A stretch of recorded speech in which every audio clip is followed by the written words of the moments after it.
Hey everybody, Jalen and Cacie here, and we're inviting you to our Facebook Bible study group.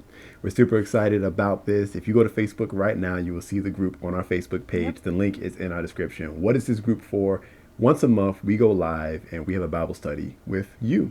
You can interact with us. You can ask us questions as we go through the Word, as we go through marriage and relationship books. And we'll talk about anything that has to do with marriage, relationships, all kinds of spiritual things, single living, any and everything. This is for anyone who is married, yep. Anyone who is divorced, anyone who is single and happily single, anyone who is single and looking but still happily single. Whatever it is you're going on, whatever it is you're going through, if you're a parent, if you're not a parent, if you're a single parent, whatever. If you're dealing with any kind of relationship, this group is for you. Like I said, we go live every month, and we're going live this month, so you don't want to miss out on it. Go ahead in the description of this video, hit the link, join the Facebook study group, and we'll invite you in, and we'll be happy to have you. See you there. You're my girl.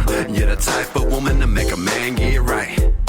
Hey everybody, welcome back. Subscribe, hit the notification bell. Follow us on Instagram at Jalen and Cacie. Join the Facebook Bible study group in the description below. We're moving a little fast today because, well, I always move fast, but we're moving a little fast today because she always corrects me about that. We are trying to do a doubleheader, 2 questions in one, because we really think we can get them done. It's 2 separate questions. We won't try to get all done in one video. But they kind of parallel one another. I don't think so. No. Okay, well, the first one, I believe, is actually very simple. What do you look for in a partner in marriage? Thank you to this user. I'm not going to try to pronounce that, but it's on the screen, for submitting this question. What do you look for in a partner? Oh, sorry, before marriage. What do you look out for in a partner before marriage? So, okay, you're single. You're looking for a partner. What do you look for? I feel like we did a video on this. We probably have. But it's very simple.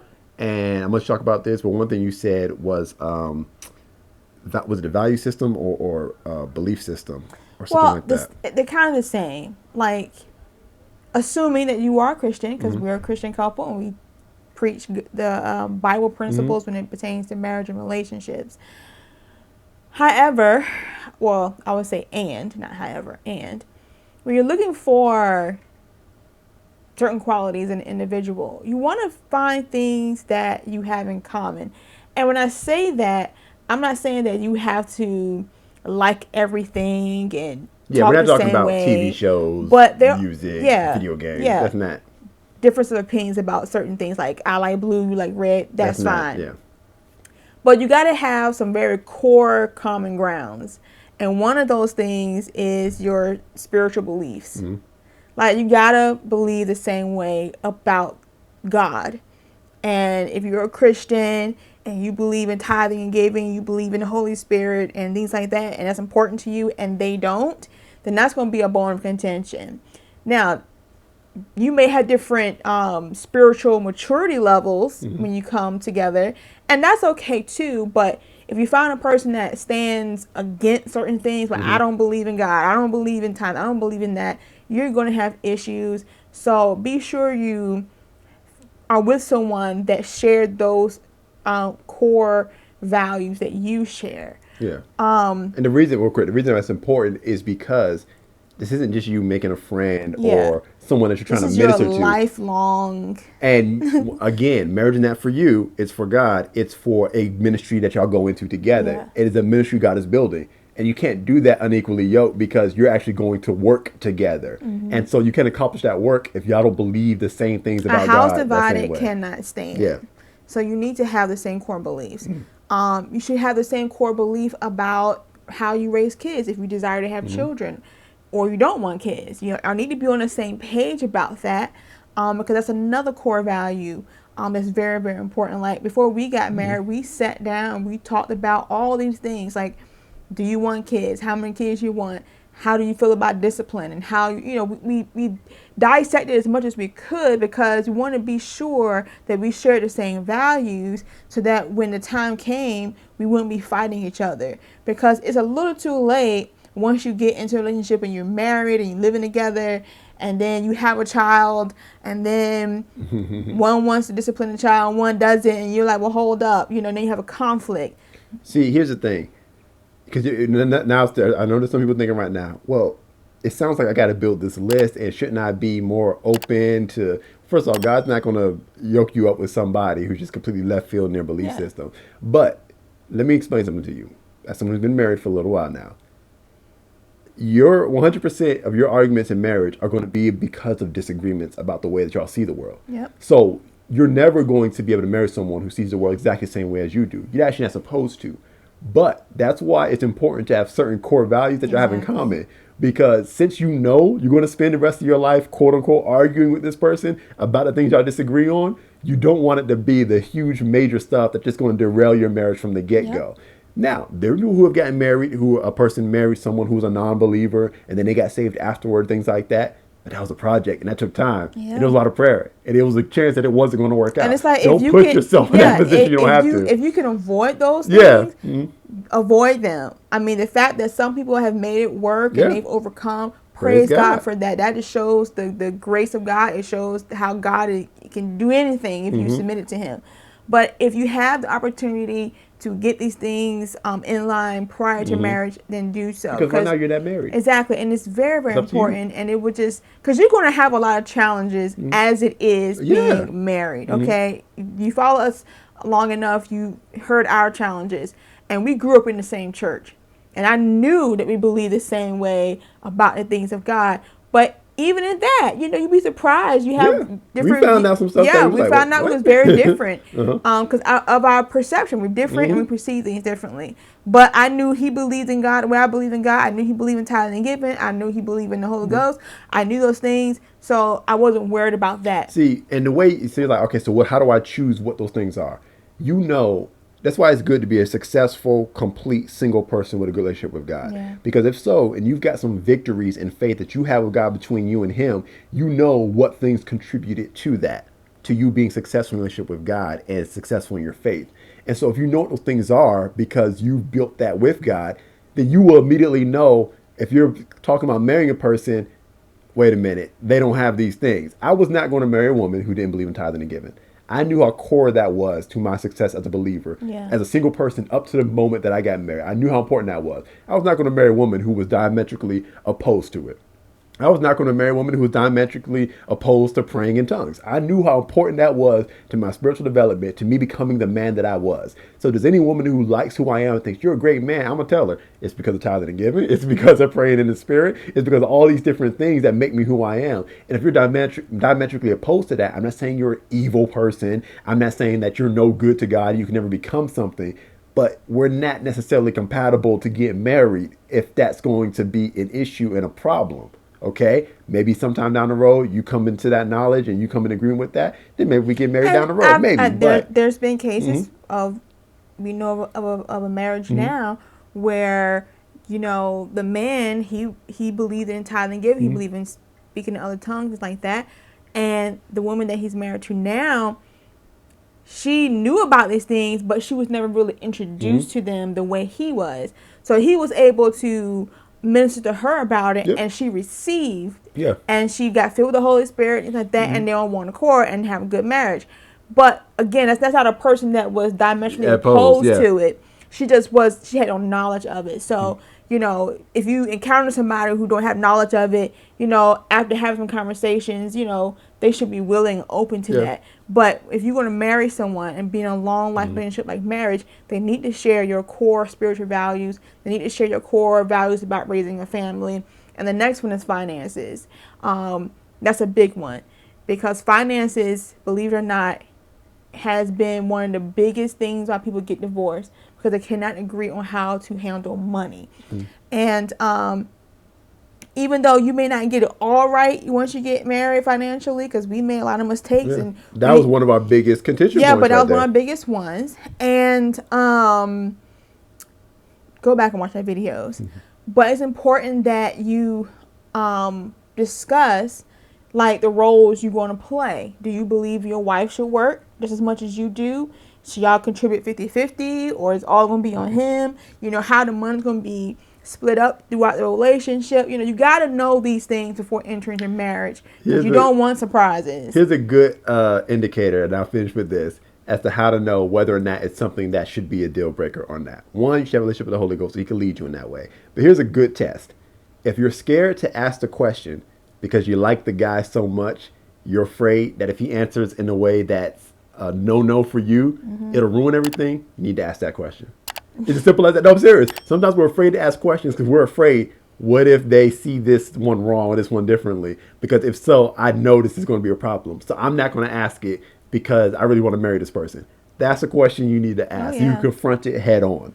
Okay, so that to me is the perfect test to find out. Again, it's about small stuff. It's not about music taste. It's not about sports teams. It's not about do I like my spaghetti baked or cooked in a pot? It's not that's little stuff. That's not important. Don't make your list based off of that. But anything that's going to run your home, Yep. that's going to affect the way your house is ran, then those things need to be discussed. So we got spiritual matters, we got family matters as to pertain to raising children. If you desire to have kids, we have financial matters, and then there's one more that kind of goes in with the family, but that's the domestic divvy up of responsibility. What do you expect from your wife? What do you expect from your husband?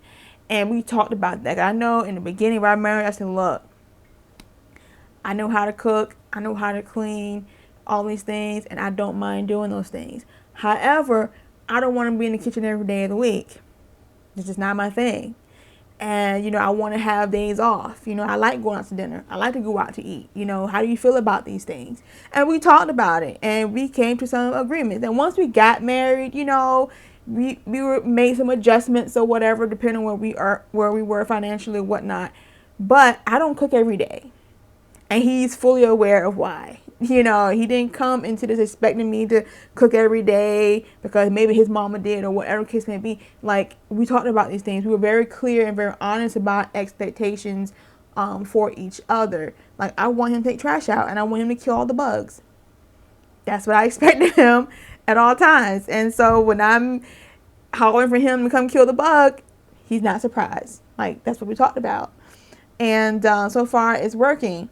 But again, you're not going to get this all right every single time. Yeah, because someone's like, well, I didn't ask all these questions, and now I'm in a relationship with somebody. That's okay. That's what the Jalen and Cacie stories are for. And that's okay, because once we got married, we had to revise a lot of things between us once we started living together and learning one another. But we were flexible, and that's another thing. You got to be flexible.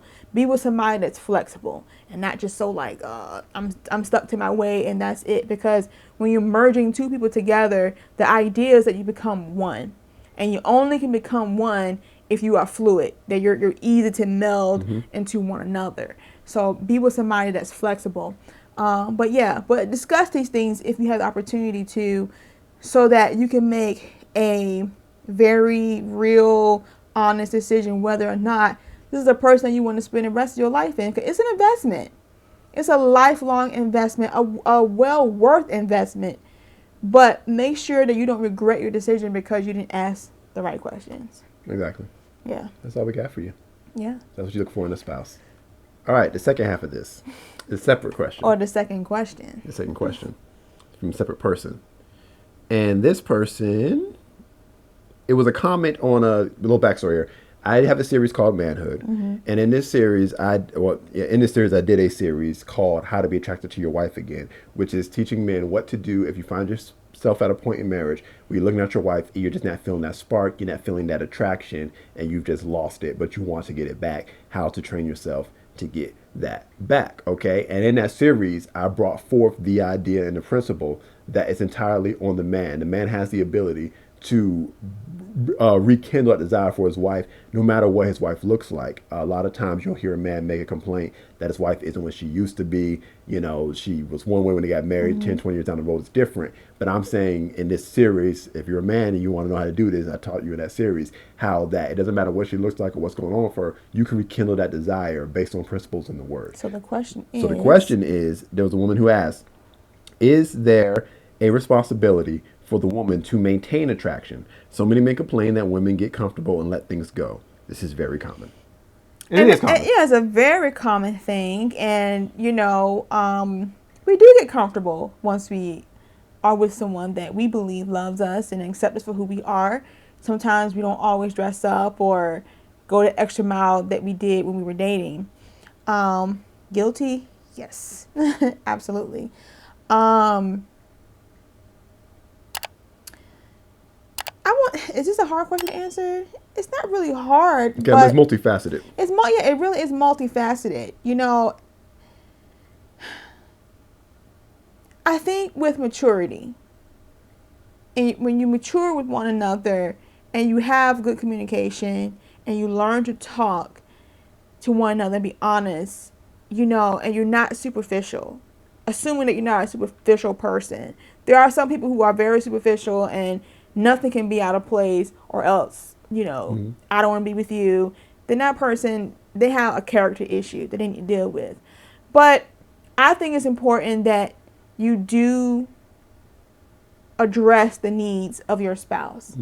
And if your spouse needs you to look a certain way at times, then by all means you should indulge in that, because that is you investing into your relationships.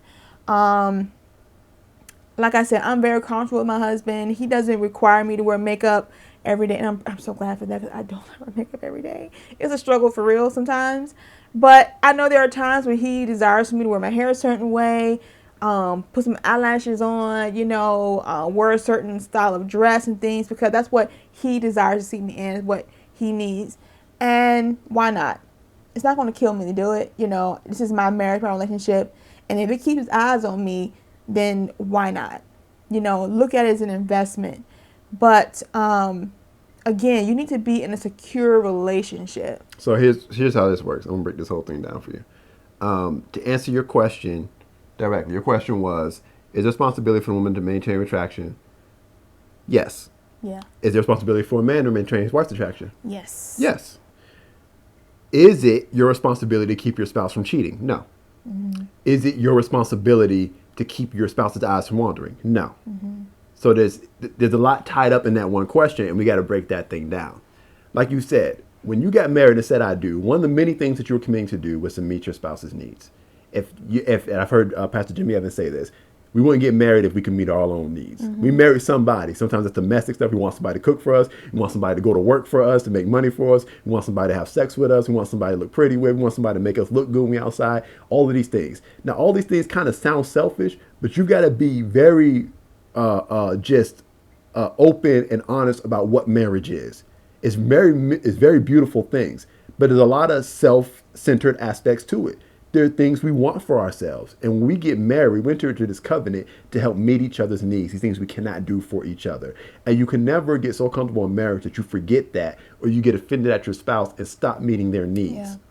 Yeah. Okay? Now, you have to have good communication in order to do this, because you got to communicate what your needs are. They change over time. Priorities change. What was important to you day one is now important to you day 1,000. Okay? So those things change. You also got to communicate when it becomes more difficult for you to meet a person's needs.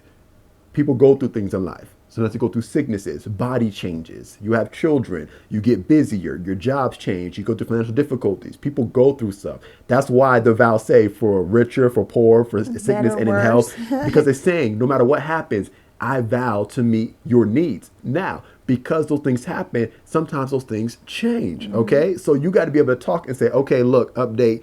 We need to do a status report. We just went through this major disaster. Some things are going to change. I can't do this the way I used to do this. Or we need to talk about how we can help each other do this the way we used to do this. You know, if we're having problems, do we need to go see a doctor? Do we need to get some financial help? Do we need counseling? We're going to do whatever it takes so that we continue to be what we need to be for each other. You also got to understand what needs you can't meet for your spouse that only God can meet. Because sometimes you're trying to be God for your spouse and trying to do everything. You can't do it. Okay. And you have to give your spouse grace. Like you said, there are seasons, there's ebbs and flows in life. So you got to give grace to your spouse. Just as now, you know, the whole world's in a pandemic, you know, and I've been home. He's been at work. And now I'm on maternity leave. So I'm at home most of the time. And so when he leaves for work, you know, I'm in my nightgown or whatever. So I try to make it a point that when he comes through the doors, I'm not in the same thing he saw me in when he left. However, that doesn't always happen because it just doesn't. You know, I'm either tired, I'm pregnant, I want to be comfortable as possible.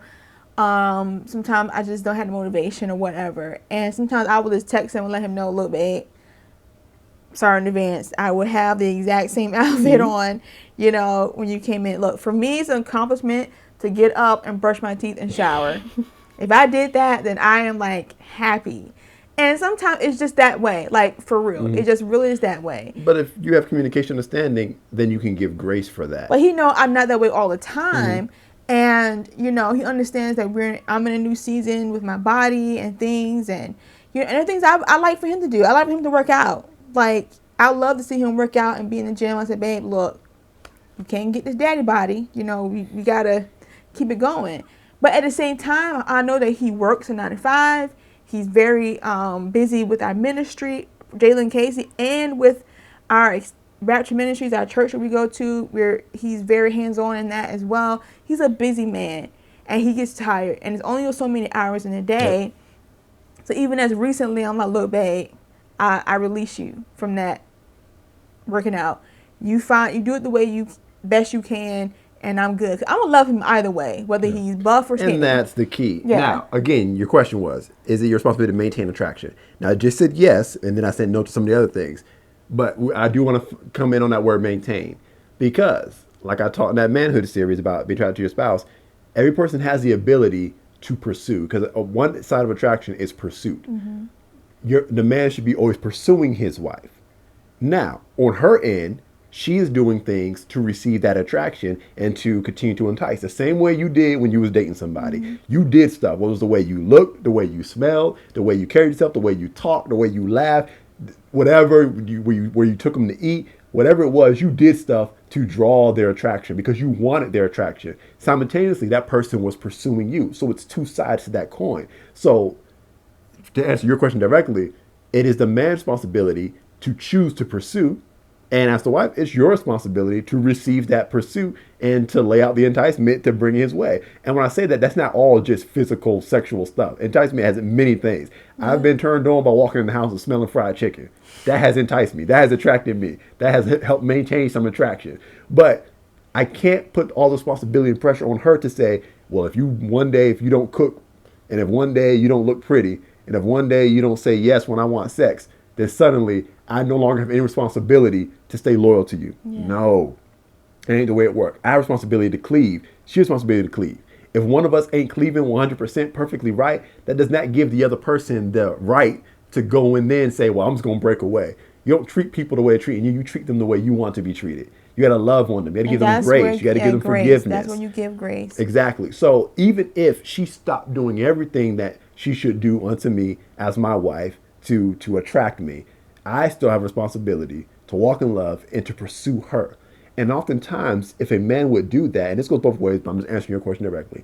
If a man would do that, all the things that the woman is lacking that she's not giving to him, she'll begin to open up again. Because when you give love, you receive love. Yeah, because if a person go astray, and when I say astray, I ain't talking about going outside the marriage and cheating, but go astray from those things that you used to do that used to be attractive to you. Because again, life happens. The only way you can get that person back is through love. You can't berate a person. You can't make them feel like, they're ugly, stupid, crazy, or not caring, or whatever. You cannot berate somebody. You can't force them. You can't argue them into how you want them to be. Nope. You got to love them. And you got to give grace. We say this a lot, but it's very important in marriage that we learn how to extend grace to our spouses, because sometimes we don't know what's going on with them, especially for women. We deal with insecurities anyway as women, which is terrible.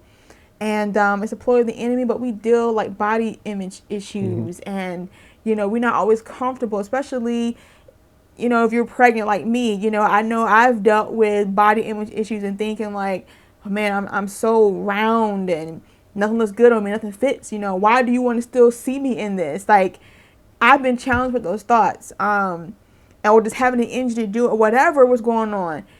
We have to give our spouses grace and see them from God's point of view and love on them. And like you said, that love will cause us to open up. There are times I know my husband is really tired and he's busy, whatever. And I know, maybe I need to go in and handle him a certain way. I need to cook his favorite meal because I know it's going to lift his spirits.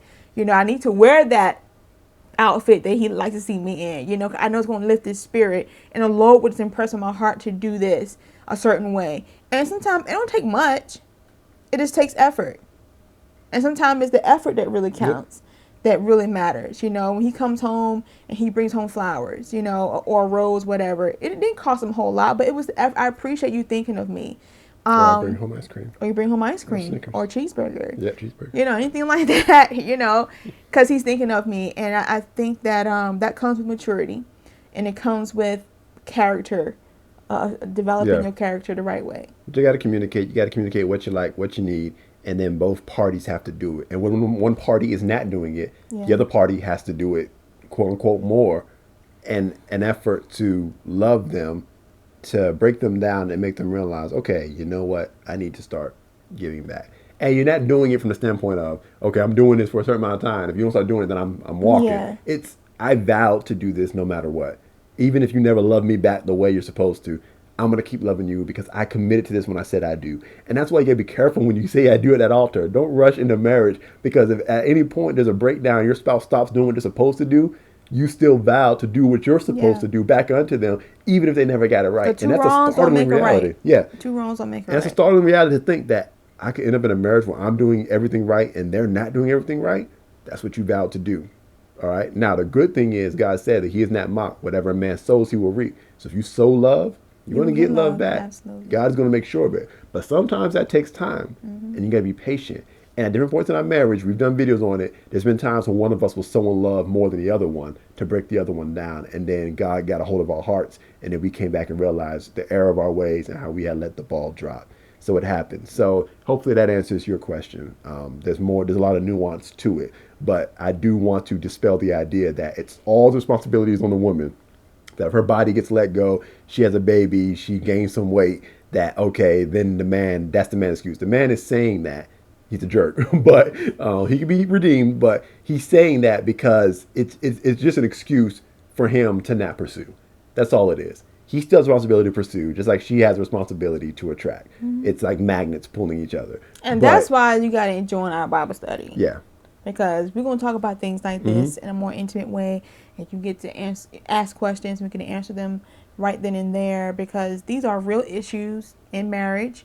And a lot of you love each other. You want your marriage to work, but it's these little hiccups sometimes that hang us up, and we don't know how to get through them. But it's not as difficult as it sounds, and it's not really as big as a problem. It's just these little things right here. Exactly. So join a Bible study group. It's in the description below. Hit that link, and you'll get let right in. And see us next time we go live. We go live every month. Talk about awesome stuff, and you can see the archives of the old stuff we talked about already. But thank you for watching this video. If you need prayer for anything, text prayer to 797-979. The prayer team in Rapture Ministries is standing by to pray for you. Although if you're not in the U.S., then you're going to want to go to raptureministries.org/prayer to submit it there. Follow us on Instagram.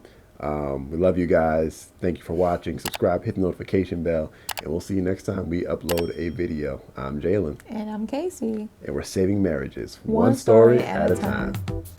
You're my girl. You're the type of woman to make a man get right. You're my world. You keep my mind spinning all through the night.